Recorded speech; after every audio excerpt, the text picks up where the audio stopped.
Hello and welcome to our tutorial. We are going to do some VR work here, some very kind of simple and basic VR work. So I'm going to start a new Unity project. We'll call it VR. It's a 3D project. I'm not going to bring in any packages just yet. And just to point out that I'm in Unity 2017.2. I think 0.3 is the very latest version of it. So I'm just going to hit create project here. I'm just going to open up a really basic empty project. And what we're going to try and do is create very simply a very basic sort of VR app that we can export and test on our phone. So it'll end with an APK file, which is like an installer file for an Android device. So just while this is loading up here, just to be aware that the version of Unity you use determines some of the other assets that we will use during the project. So if you've got an older version of Unity, you'll need, we're going to be using what's called the Google, the VR SDK, and which is the software development kit for Google Cardboard. If you have a different version of Unity, you'll need a different version of that, and it can be very difficult sometimes to actually keep them all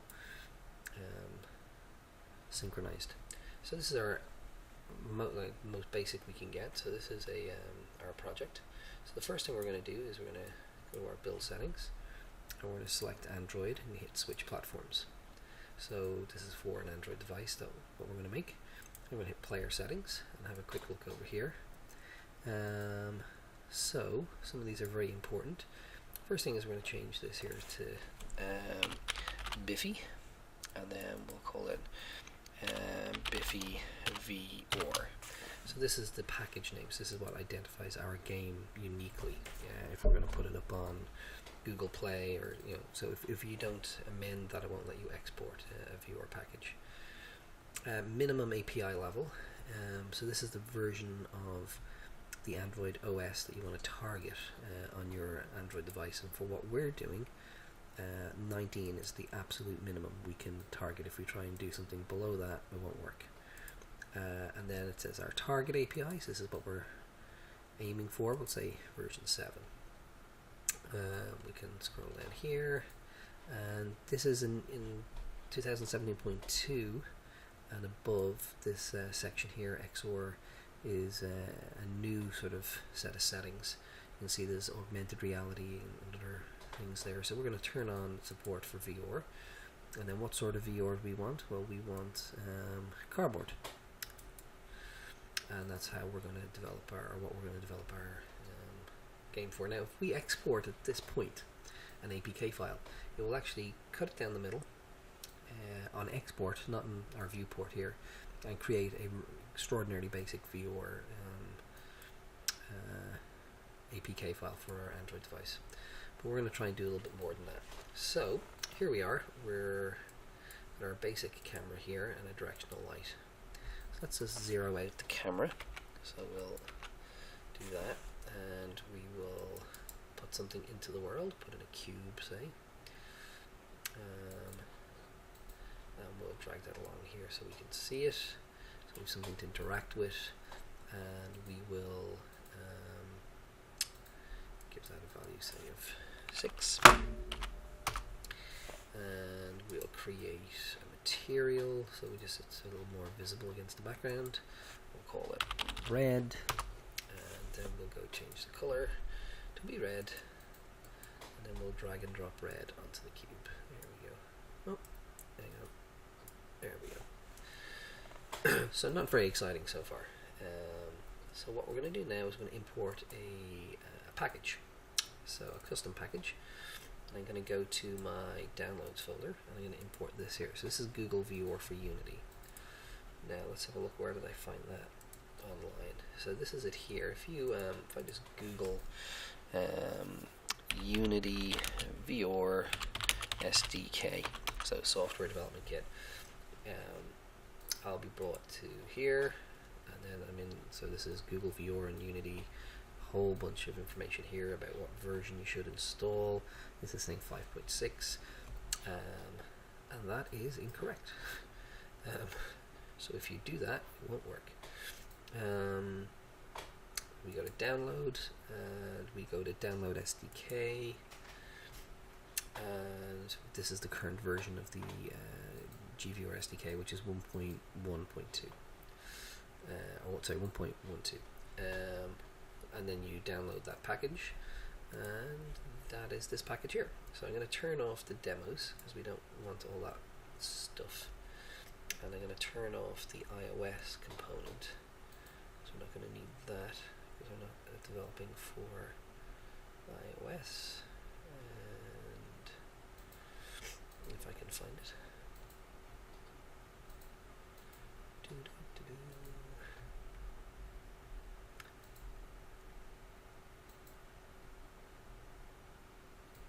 There it is there, so turn that off, don't need that.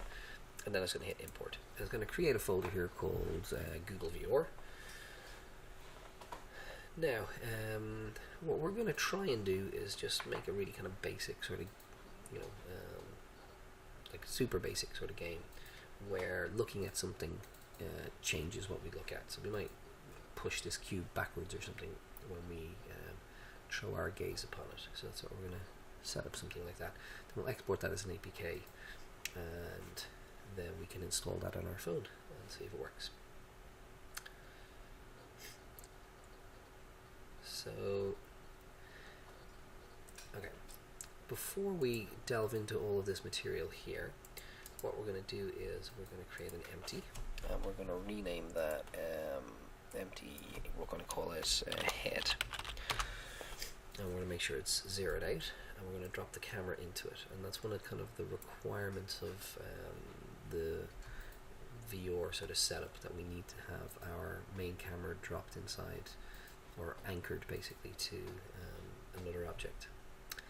Now, we have a few things that we need to use in order to get this to work. So a few prefabs to drop in. So the first thing we want to do is we want this pointer. So I'm going to put that on the camera. So this is our reticle pointer. So this is, if we press play now, actually it might work if we press play now, we'll see. And you can see we've got a dot. Now we've got nothing else, but we got a dot, and that'll be that will animate and change when, hopefully, when we look at this cube. So one little small thing I've noticed is its maximum distance is 10, which is actually not very far, and I got caught out with that before. Couldn't for the life of me figure out why things weren't working, and it was to do a range. So it's something small but to keep an eye on. So we'll leave that there. Then on the camera itself we need to add in a script, and the script we need to add in is basically, so GVR, and we go down here and we want this one here, a physics raycaster. Now we've just had a class on raycasting, so you should have a good idea what this will do. So basically from the camera it's going to cast a ray into the scene. Now this is quite smart, this raycaster, because coupled with this script here, when it is possible to get all sorts of very complicated sort of setup here. If you can imagine, when this is actually split in VR mode, there'll be two cameras, one for your right eye, one for your left eye. And if you were doing a raycast with a dot at the end of it, which eye would you raycast from? And you want obviously the dot to be visible in the same place from both eyes, or it'll appear to be, it will appear incorrect. So, so these scripts are quite, there's quite a good bit going on in them. The other thing we need to do is pop this in, so GVR emulator. We're going to put in an event system, and we're going to put in our GVR controller main. So we've these three prefabs that we've loaded in. And if you have a quick read of some of these, so the emulator here, the emulator literally will emulate in the viewport here. It doesn't do much more than that. The event system allows us to have events, and the controller is, we need that to to add functionality to what we want to do. So let's just press play now and see what we get. I'm going to hold in the Alt key with my mouse and move it backwards and forwards onto my cube, and nothing is happening. So we have no register of collision, or the raycast is not interacting with that cube at all. So let's see if we can go fix that. So our cube has a collider, so in order for the raycast to interact with it, it needs a collider, so it has that already. But what it doesn't have is it doesn't have an event system. In fact, what it doesn't have in particular is an event trigger. So I'm going to add this here. Now, there are tons of different types of event triggers. There is pointer enter, pointer exit, etc. And we'll add one of them in a minute. But what we're going to do for now is just press play. And with the addition of that event trigger, you can see that the collision between the reticle and the object is now complete. So we can actually see when there is collision. There's an animation, and that's already made for us in our prefab. So that's excellent. So now we have an acknowledgement of collision. So now all we need to do is get something to happen when we have collision. So let's create a really simple script. Okay, so we'll right click here and go create C# script. And we'll call this gaze move or something like that. And this will be our basic script here, and we will double click on that. And we will load up MonoDevelop. So let's pause this while it loads, so it takes a while. And there we are, there's MonoDevelop. So we've got gaze move and we've got nothing in it. Okay, so what we want to do is we want to create a script that's going to on the cube that in an event trigger. So when we basically look at it, it'll do something. So let's put in a variable first of all. So we'll put in a public float. We'll call it speed, and we'll give it equal to 10. So that's wrong. There we go. So we're not going to use any of that, and we're not going to use update either, actually. So get rid of update. So we want to make a a function that we can call directly from the event trigger. So I'm going to make a public function and turn off my cap lock. So public pub public void move, and put in brackets. And then in here we just want to basically put in basic movement. So we're just going to go transform dot translate.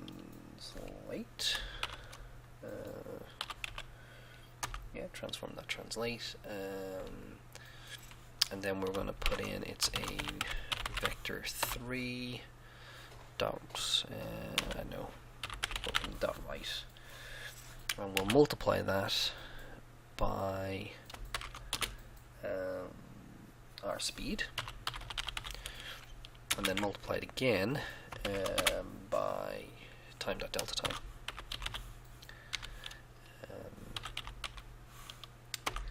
Time dot delta time. Okay, cool. And we will leave it at that. Now this is the most boring script in the world. So we're actually just going to move right a fraction. So we'll save that. But we'll see how it works, which is the interesting bit. So in here, this is our gaze move. Hopefully I have no compile errors. So this is it here. So basically I've got this, I've made my own kind of function here. This is public, so it's public void. Normally you just put in void update or void start. So it's public so that we can see it in the inspector. So let's go and see if we can see it. So I want an event trigger. So I can have pointer enter. So basically when the reticle actually touches the cube. So let's do that, point enter. I could have on exit or when I keep it there. But let's just do on enter, and then we'll hit plus. And this is very similar to the system they use on the UI for buttons. It's quite a simple wee system. So this script, we haven't given it to anything. So we'll put the script onto the cube. It doesn't have to be in the cube, it can be on any object. And then what we'll do is so this is looking for an object to read a script off. So we'll just grab the cube and drop it in there. Now what function do you want to run? Well, I want to run a function on the script gaze move, and the function is move. That's the one we made. Now if we hadn't made it public, we wouldn't see it there. And now we press play. And if I hold down Alt, so I can move the mouse, every time I look at the cube, every time I enter, because if we've used pointer enter, so every time I enter here, I move the cube. This is the most boring game ever made. But we're just going to stop there, because this is basically an extraordinarily simple sort of interactive VR scene. But what we've got is the bones of a script that, or you can put in any script, and then we can call it on a trigger event. So when we look at something, something can happen. That could be pressing a button, loading a level, firing a gun, could be all sorts of stuff. Could be moving forward through the world. You know, you could have you could work it out yourself. And then this is our basic sort of setup. So what we'll do now is we'll just export this as an APK file. But before we do that, we need to save it. So we'll save our scene. We'll just call it VR, or we won't be able to save it. So VR, there's it there. And we will go to build settings, and we need to add our scene to the build settings, so we've nothing to build. And then we will click build. Now I don't have my phone attached at the moment, so we'll just actually export it directly. So I'm going to create a new folder. I'll call this APK. That's where our APKs are going to go, and we'll call this V or V1. So VR version 1, and hit save. And we'll see it export the APK.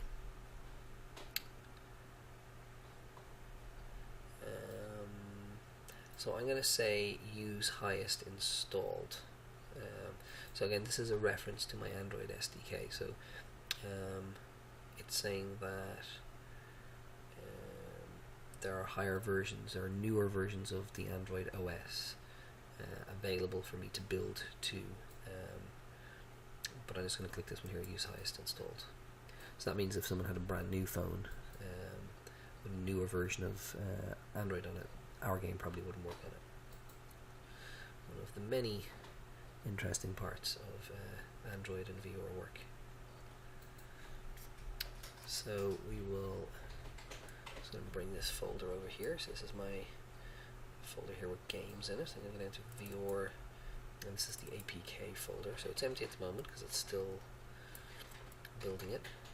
But we'll just have I'm not going to load it up on a phone. I don't have an emulator loaded in here, but just have a quick, when it exports, have a quick glance at the file size. It should be a relatively small APK, and then what we can do is just attach our phone or our tablet, drag and drop the APK onto that, and then from there, if we have a file browser on our Android device, we can just install our newly created, very boring game. And all in 18 minutes.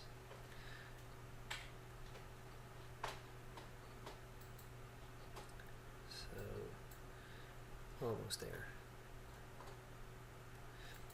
One of the nice things that Unity will do is it will push to your device if you have your device attached. So that's our APK there, and it's 25 meg. So if you look at this, this is sort of absolute minimum setup. So we've very little in here that we don't need. There are some things we could delete out of this project. We only used a few of the prefabs. But you have to be careful deleting things out, not to delete things that you're actually going to use. But at a very at a minimum, our export, our smallest kind of package was 25 meg. Okay, so we'll leave it at that for now, and we're going to be doing this in class, and what we'll do, the next step, the logical step, is to then take this APK, put it on a phone and test it.